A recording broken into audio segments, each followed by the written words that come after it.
አየሁት፣ እህቴንም አየኋት፣ ቤተሰቦቼን አየሁ። በጣም ደስ አለኝ እነሱን በማየቴ። እያየኋቸው ደግሞ ሌሎችን የቀድሞ ቅዱሳንን እመለከት ጀመር። ጳውሎስን አየሁት፣ ዮሐንስን አየሁት። ቤተሰቦቼንና የቀድሞ ቅዱሳንን እያየኋቸው አንድ ነገር በጣም አስገረመኝ። አላረጁም ነበር፣ አልታመሙም ነበር፣ መነጽር አላደረጉም ነበር። እንደ 30 ዓመት ዕድሜ ያሉ ወጣቶች ይመስሉ ነበር። በጣም አስደናቂ ነገር ነው። ለዚህ ነው መጽሐፍ ቅዱስ እንደታወቅን እናውቃለን የሚለው። ያየኋቸው በአዲስ ክብር አካላቸው ነበር። አውቄያቸው ነበር። በጣም አምሮባቸዋል። በጣም ደስ የሚሉ ሰዎች ሆነዋል።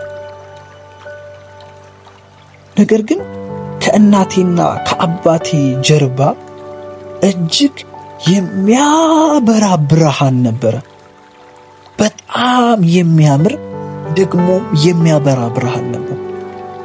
በቀጥታ ማየት አልቻልኩም ነበር። ነገር ግን የሰማያዊው አባቴ መሆኑን አውቄ ነበር። ከዚያም አንድ ሕፃን ልጅ አየሁኝ። ማን እንደሆነ አልገባኝም ነበር። እናም ይህንን ልጅ እያየሁኝ የማን ልጅ ነው? ማን ነው? በሚል ሐሳብ ውስጥ ነበር። እናም ከሰማያዊው አባቴ ድምፅ ሰማሁ። ያልጠበቅኩትና ያልገመትኩት ድምፅ ነበር። ልጅሽ ነው የሚል ድምፅ ሰማሁ። በጣም ደነገጥኩኝ። እኔ 5 ወር ከግማሽ እርግዝና ላይ ሳለው ያጣሁት ልጄ ነበር ለካ። በዛ ጊዜ ያዘንኩትን ሐዘን አስታውሳለሁ። ልጁ በሆዴ ውስጥ እያለ ነበር በ5 ወሩ ያረፈው። ወንድ ልጅ እንደነበረ ሐኪሞቹ ነግረውኝ ነበር። አሁን ይህንን ሕፃን እዚህ ሰማይ ማየት እንዴት አይነት አስደናቂ ነገር ነው!